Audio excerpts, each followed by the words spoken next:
ஓம் ஸ்ரீ குருபியோ நமக. ஓம் ஸ்ரீ மகா பெரியவா சரணம். ஏப்ரல் 30 புதன்கிழமை நாளைய தினம் அட்சய திருதியை. இப்ப நாம சொல்லக்கூடிய இந்த விதை மீது ஒரே ஒரு தீபத்தை ஏத்தினாலே போதும். மலை போல பணம் குவியும். எல்லா விதமான செல்வங்களும் வீடு தேடி வரும். அது என்ன விதை, அதை எப்படி பயன்படுத்தணும்னு பார்க்கறதுக்கு முன்னாடி நம்மளோட வீடியோஸை எப்போ நீங்க ஃபர்ஸ்ட் டைம் பார்க்குறீங்கன்னா மறக்காம சப்ஸ்கிரைப் பண்ணிக்கோங்க. தொடர்ந்து இது மாதிரி அப்டேட் தெரிஞ்சுக்கிறதுக்கு பக்கத்துல ஒரு நோட்டிஃபிகேஷன் பெல்லை கிளிக் பண்ணி ஆல் அப்படிங்கிற செலக்ட் பண்ணிக்கோங்க. இப்போ என்ன விதை மீது என்ன தீபத்தை ஏத்த போறோம் அப்படிங்கிறத பத்தி தெளிவா தெரிஞ்சுக்கலாம். ஒரு வருடமும் சித்திரை மாதத்துல அமாவாசைக்கு பிறகு வரக்கூடிய இந்த வளர்பிறை திருதியை திதி தான் அட்சய திருதியை.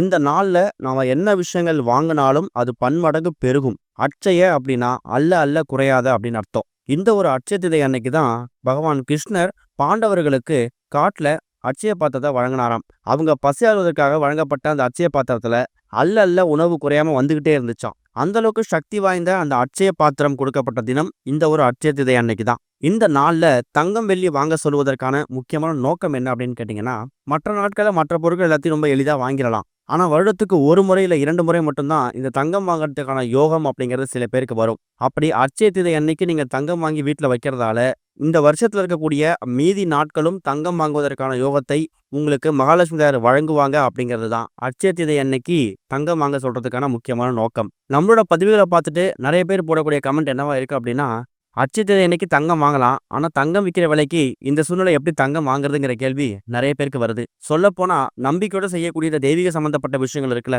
இதை நீங்க பண்ணும்போது இந்த ஒரு அட்சய திருதியை அன்னைக்கு உங்களால தங்கம் வாங்குறதுக்கு முடியல அப்படின்னு சொன்னாலும் கூட, அடுத்த அட்சய திருதிக்குள்ள குண்டுமணி தங்கமாவது வாங்கி சேகரிக்கிறதுக்கான யோகத்தை உங்களுக்கு கடவுள் கொடுப்பாங்க. அந்த நம்பிக்கையோட நீங்க இருங்க, கட்டாயம் நல்லதே நடக்கும். ஏப்ரல் 29ஆம் தேதி செவ்வாய்க்கிழமை இன்று இரவு 8:49 மணிக்கு ஆரம்பிக்கக்கூடிய இந்த வளர்பிறை திருதியை திதி, அதாவது இந்த அட்சய திருதியை ஏப்ரல் 30ஆம் தேதி புதன்கிழமை மாலை 6 மணி 41 நிமிஷம் வரைக்கும் இருக்கு. நாளைக்கு புதன்கிழமை 12:01 ராகு காலம். அதை கணக்கு பண்ணி நீங்க உங்க பூஜையை செய்யலாம். வீட்டுல மகாலட்சுமி தாயார் பூஜை செய்ய போறீங்க அப்படின்னா காலையில 6 மணிலேருந்து பகல் 11 மணி 50 நிமிஷம் வரைக்கும் செய்யலாம். அதுல குறிப்பா காலையில 9:30 மணிலேருந்து 10:30 மணி, இந்த 1 மணி நேரம் ரொம்ப ரொம்ப உகந்த நேரம். அதை விட்டீங்கன்னா மாலை ஒரு 5 மணிலேருந்து 6:30, இந்த ஒரு 1.5 மணி நேரம். தங்கம் வெள்ளி வாங்குறதா இருக்கட்டும், இல்ல வீட்டுக்கு தேவையான மற்ற பொருட்கள் ஏதாவது வாங்கணும் அப்படின்னு நீங்க முடிவு பண்ணி வச்சிருந்தீங்கன்னா காலையில 9:30 மணிலேருந்து 10:30 மணி இந்த நேரத்தை பயன்படுத்திக்கோங்க. மாலை ஒரு 5 மணிலேருந்து 6:30 இந்த நேரத்தை பயன்படுத்திக்கலாம். அட்சய திருதியை அன்னைக்கு தங்கம் மட்டும்தான் வாங்கணும், வெள்ளி மட்டும்தான் வாங்கணும் அப்படிங்கிறது இல்லாம உங்க வீட்டுக்கு தேவையான சின்னதா ஒரே ஒரு பாக்கெட் கல்லுப்பு வாங்கினாலும் சரி, அதுவும் பன்மடங்கு பெருகும். ஏன்னா கல்லுப்பு அப்படிங்கிறது சாதாரண விஷயம் இல்ல, மகாலட்சுமி தாயார் அம்சம் பொருந்திய ஒரு பொருள். வீட்டுல மகாலட்சுமி தாயாருக்கு பூஜை பண்ணுங்க. மகாலட்சுமி தாயார் போட்டோவுக்கு முன்னாடி விளக்கேற்றி வச்சுட்டு பூ, பழம், வெற்றிலை பாக்கு, ரவிக்கை துணி, வளையல் இதெல்லாம் வச்சு படைங்க. அதை முடிஞ்ச ஒரு 5-6 சுமங்கலி பெண்களுக்கு உங்க கையால தானமா கொடுங்க. இதுவே மகாலட்சுமி பூஜையை அட்சய திருதியை அன்னைக்கு ரொம்ப எளிமை செஞ்ச பலன் மூலியமா நிறைய விஷயம் நீங்க பெற முடியும். வீடு நிலம் வாங்குறது, சொத்துக்கள் வாங்குறது, இல்ல வீட்டுக்கு தேவையான வண்டி வாகனங்கள் வாங்குறது, மாச மளிகை பொருட்கள் என்ன வேணாலும் இருக்கட்டும், அது எதுவா இருந்தாலும் அட்சய திருதியை அன்னைக்கு வாங்கி வீட்டுல வச்சிடுங்களேன், அது பன்மடங்கு பெருகும். அரிசி மூட்டை வாங்கி வீட்டுல வச்சா கூட வீட்டுக்குள்ள அன்னத்துக்கு பஞ்சமே இருக்காது, அது பன்மடங்கு பெருகிட்டே இருக்கும். அட்சய அல்ல அல்ல குறையாத இந்த ஒரு நாளை நீங்க பயன்படுத்துனீங்கன்னா கட்டாயம் நல்ல முன்னேற்றம் ஏற்படும். இது போக இப்ப நாம சொல்லக்கூடிய இந்த ஒரு விதை இருக்குல்ல, இந்த விதை மீது நீங்க ஏற்றக்கூடிய ஒரு தீபம் உங்க வீட்டுக்குள்ள இருக்கக்கூடிய எல்லா விதமான பொருளாதார பிரச்சனை, கடன் பிரச்சனை, பணப்பிரச்சனை, மனக்குழப்பம் இது எல்லாத்தையும் வேரோடு அறுக்கக்கூடிய அற்புதமான ஒரு தீபம். இந்த விதை நாட்டு மருந்து கடைகள்லயும் சூப்பர் மார்க்கெட்லயும் ரொம்ப எளிதாக கிடைக்கக்கூடிய ஒரு விதை தான். அந்த விதைக்கு பெயர் என்ன அப்படின்னு கேட்டீங்கன்னா பூசணி விதை. விலையும் ரொம்ப கம்மி தான், அதிகமா அவங்களோட கட்டாயம் கிடையாது. ஒரு 50 கிராமோ 100 கிராமோ அவ்வளோ வாங்கினா கூட போதும். அந்த பூசணி விதைய இந்த பச்சை நிறத்துல இருக்கும் இந்த பூசணி விதையை வாங்கிட்டு வந்து நீங்க தயார் செஞ்சு வச்சுக்கோங்க.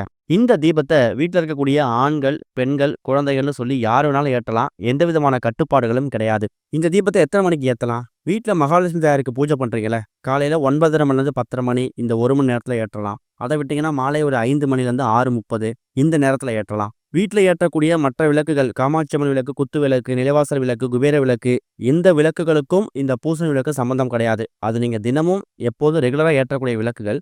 ஆனா இது அட்சய திருதியை அன்னைக்கு பிரத்யேகமா பரிகாரத்துக்காக ஏற்றக்கூடிய விளக்கு அப்படிங்கிறத நீங்க மறந்துடக்கூடாது. சின்னதா ஒரு தட்டு எடுத்துக்கோங்க.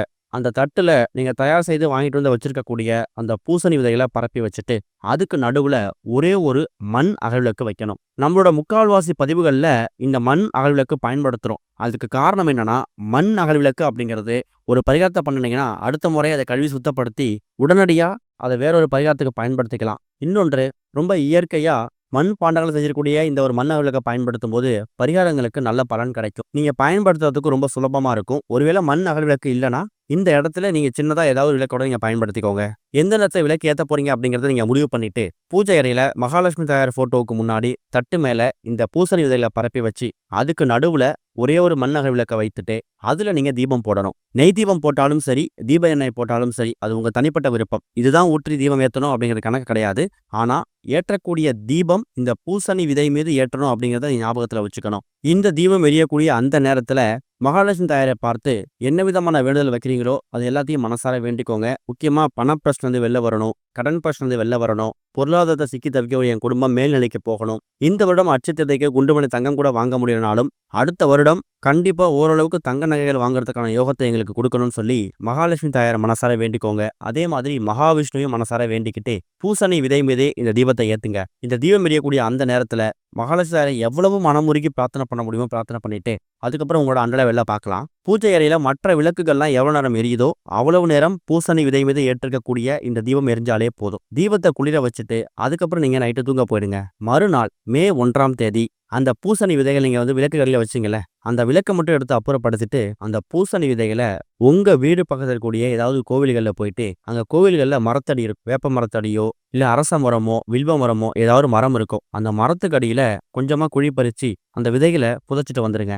அவ்வளவுதான். பார்க்கறதுக்கு ரொம்ப எளிமையான பரிகாரம் மாதிரி தெரியும். அட்சயதிதை அன்னைக்கு நீங்க பண்ணக்கூடிய இந்த ஒரு விதை மீது ஏற்றக்கூடிய இந்த ஒரு தீப பரிகாரம் உங்களுக்கு பலவிதமான நன்மைகளை ஏற்படுத்தும். ஒருவேளை பக்கத்துல கோவில் எதுவும் கிடையாது, கோவில மரத்தடியில போய் அதை போட முடியாது அப்படின்னு நினைக்கிறவங்க உங்க வீட்டுக்கு மொட்டை மாடிக்கு வரக்கூடிய காக்கை குருவிகளுக்கு அதை தானமா போட்டாலும் சரி, அது தப்பு கிடையாது.